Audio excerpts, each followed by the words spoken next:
The Universal Community Trust is a means by which we can grant the rights and protections afforded to every man and woman at their birth that are also known as the unalienable rights of mankind. We can afford them the guarantee of those rights within the trust under the jurisdiction of natural law.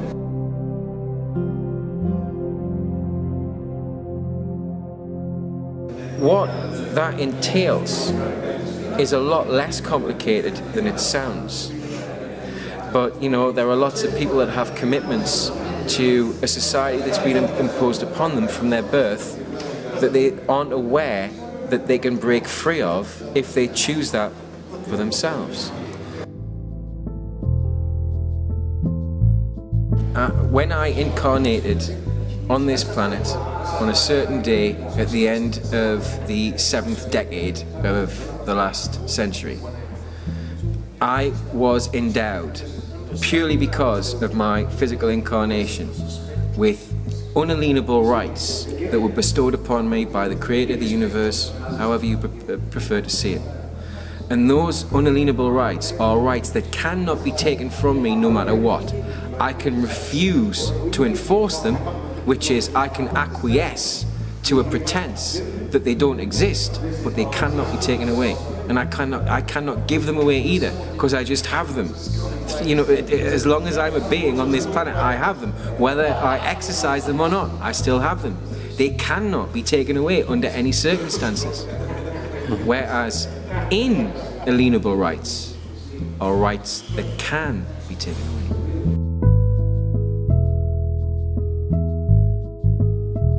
The unalienable right to do as you see fit with your life, as long as you don't infringe the rights of any other being to do the same. That would be an unalienable right. The unalienable right to be presumed innocent, you know, until proven guilty. I mean, it's just, you got to give a stranger the benefit of the doubt, you know. It's rubbish to say there's no smoke without fire, because we know that there is. We can create smoke without fire. We can, you know. And it's very, very seemingly innocuous programs like that which corrupt the minds of the people who run our justice system, you know. And another unalienable right would be the right to superior guardianship rights over your children. To not have them taken away from you arbitrarily by any party for any reason whatsoever, unless you've actually harmed the child. You know, and of course, children are being taken away now from their parents because they express an opinion that the state doesn't agree with. There is no freedom of speech, so there's another unalienable right. Freedom of thought, speech, and expression. But again, not without inserting the caveat that you cannot infringe anybody else's unalienable rights by the expression or the exercising of any of yours. The unalienable right not to pay for our existence on this planet.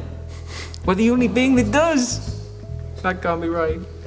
Since we're the only rational being who can actually do something about making this environment harmonious for every creature upon it. The galvanizing framework for this community template is grounded in the fundamental principle of universal law. We are all free to do exactly as we choose, provided that the actions resulting from our decisions do not infringe the rights of any other blessed living soul. Or more simply put, my rights end where yours begin. When we're being prosecuted for something that we didn't actually do, that might have happened, we're living in a world that doesn't know justice and where tyranny is reigning. When we're prosecuted for speeding in our car, going over the speed limit, but we didn't actually cause any harm, loss or damage, we're being prosecuted for something that didn't actually happen. Are we, when we light a match in a house, are we prosecuted for what might have happened if that house, unbeknownst to us, had been full of gas and the house would have exploded? You know, are we prosecuted for that? No, it didn't actually happen. But we're prosecuted for going too fast, allegedly, in our car. This is what I put to a Crown Court judge in a speeding-related matter. When I said to the judge that what we're talking about here is someone being prosecuted for doing something that didn't actually happen. That's what's happening. And it just said, no, this is for not giving information. Not giving information relating to an offence which didn't really happen. How can someone commit the crime of going too fast in a vehicle and not cause any harm, loss, injury or damage and be prosecuted for an offence? There is no offence. This is what might have happened. You're being prosecuted for what might have happened. That's a thought crime.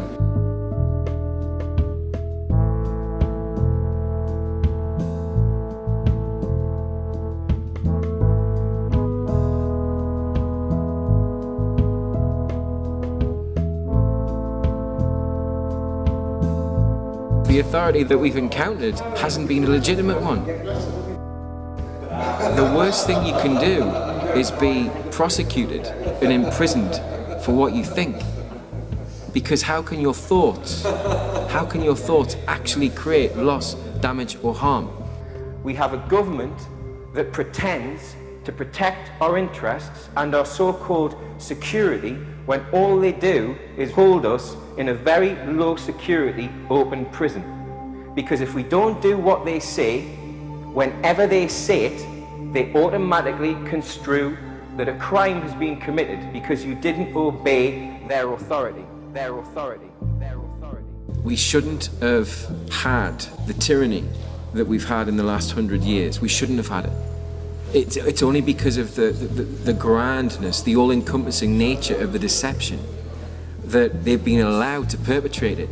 Never before has anybody with an internet connection had access to all of the information contained in the libraries of Alexandria, but we have now, and more besides.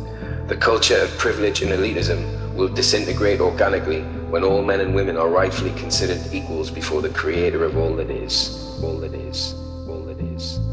The United Nations Declaration of Human Rights, in my view, is an attempt to bring the unalienable rights under statute so they can be taken away again at a certain point, and to subjugate the real unalienable rights into ones that are regulated.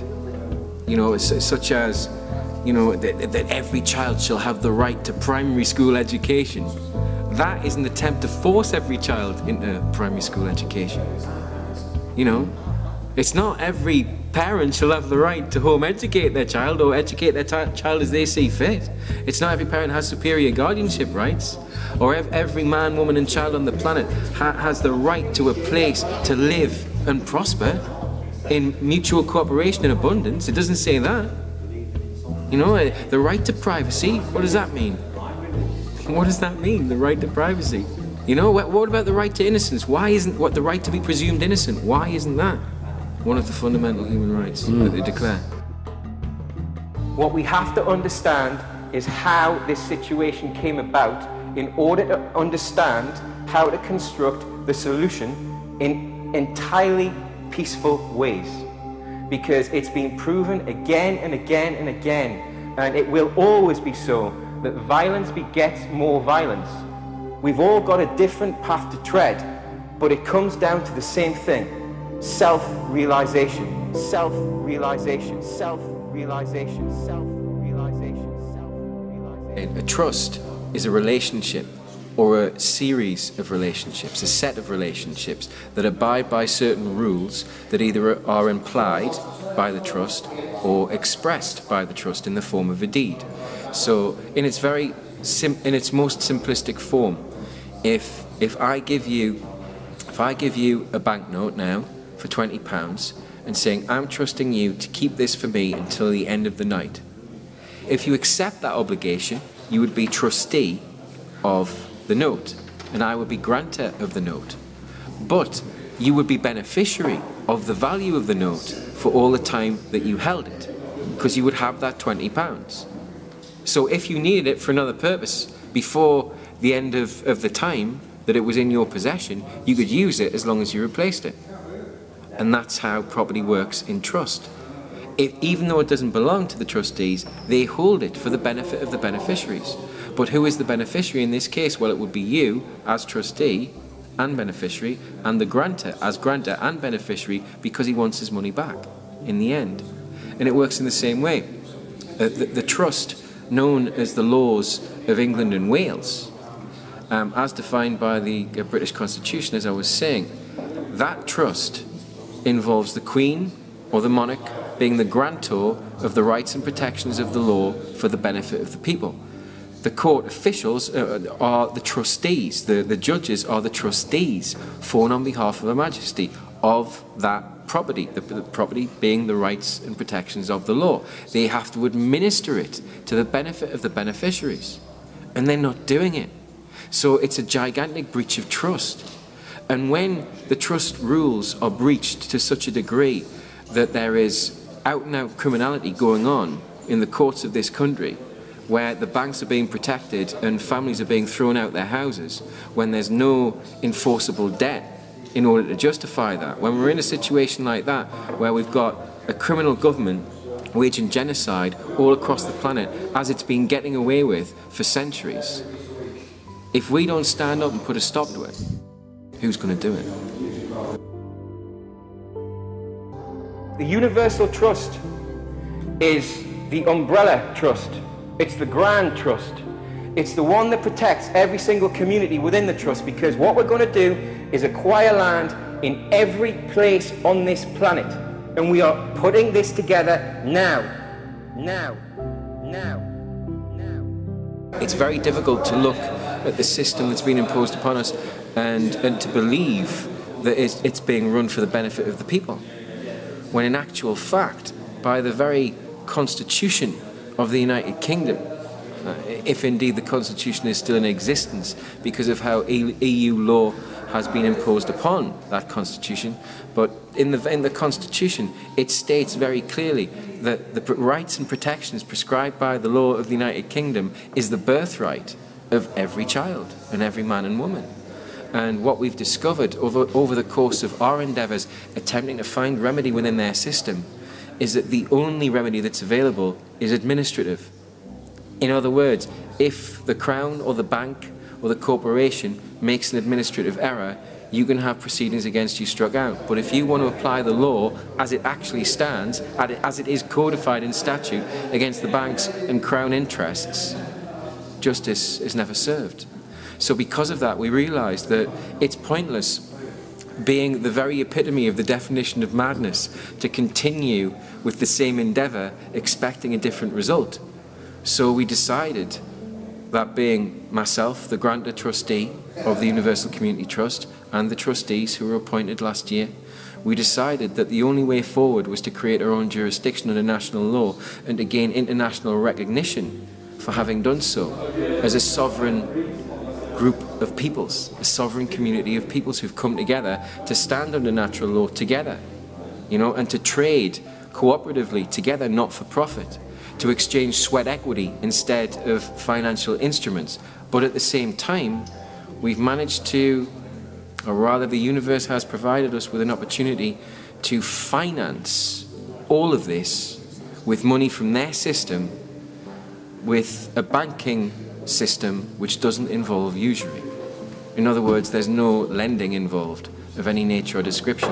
We create our own money ourselves to acquire the land and infrastructure of the trust. Take a group of consenting people from any walk of life, anywhere in the world.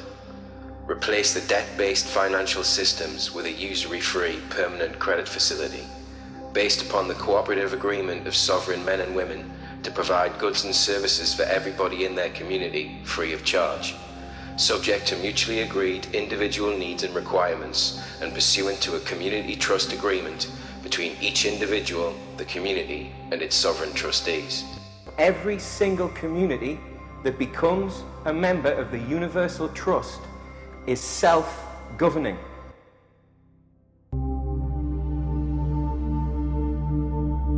The Universal Community of Self-Realization Trust Declaration. I, Freeman Michael Jonathan, this year, do hereby declare that the Universal Community of Self-Realization Trust has been formed for the purposes of granting to every beneficiary named under this declaration the benefit of permanent credit to acquire every item, whether naturally occurring or organically manufactured by the parties to the trust, as well as every service provided for the community until such time that their immortal spirit leads them to other experiences. The Grantless Covenant. By this declaration, made in the city of Nottingham on the 10th day of July in the Gregorian year known as 2010 AD, my person hereby covenants to guarantee payment of every verifiable liability of the Universal Community of Self-Realization Trust and its beneficiaries upon presentment of the appropriate documents to the sovereign trustees of the Permanent Credit Facility created today for the purposes of facilitating the acquisition of the necessary infrastructure of the Trust. Declared and signed by Freeman Michael John Inisi. And we need 2 witnesses who aren't going to be signing this document. So, would anyone like to volunteer as a witness? Yeah. Okay. We need to. All you got to do is your signature and your name printed underneath.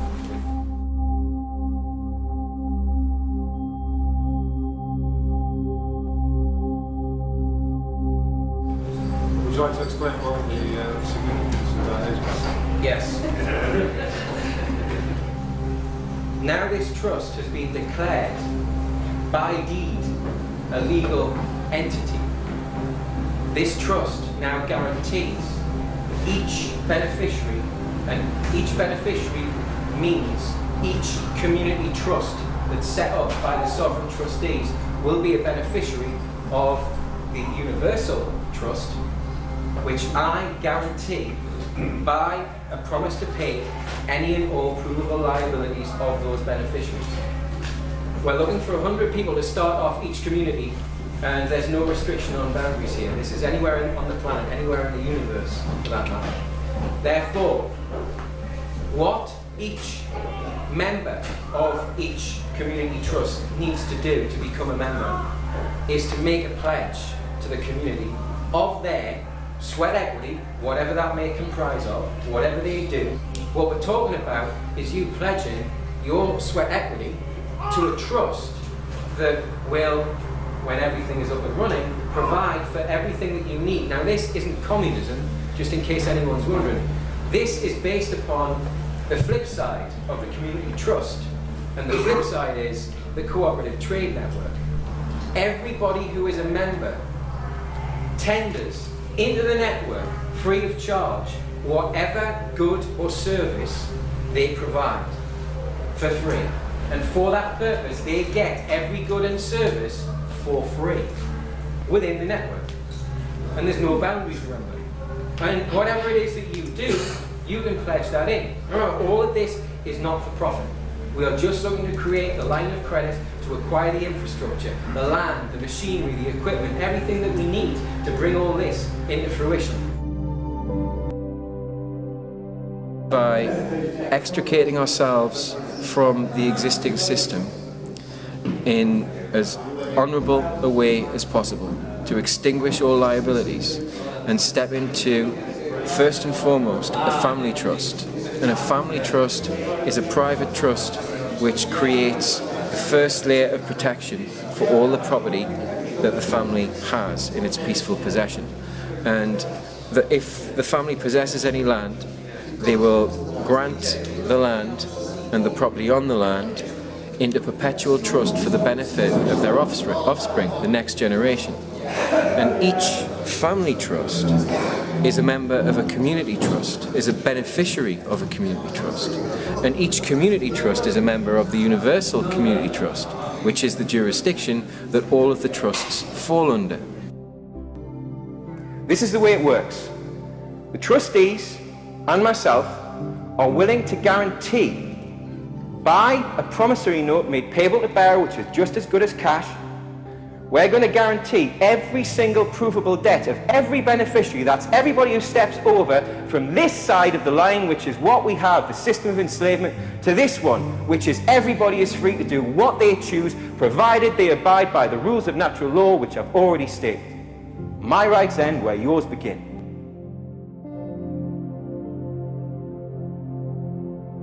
The purpose of the community trust within the Universal Trust is it's so that every community can be self-governed and autonomous. that we're just saying that every community trust and every family trust has to abide by the principles of natural law. In effect, my rights end where yours begin. Do what you say you're going to do in any agreement unless circumstances that you couldn't control prevent that from happening. Just imagine what it's like if we all do what's in our heart, and it doesn't have to be for all of our lives. It's not a sentence.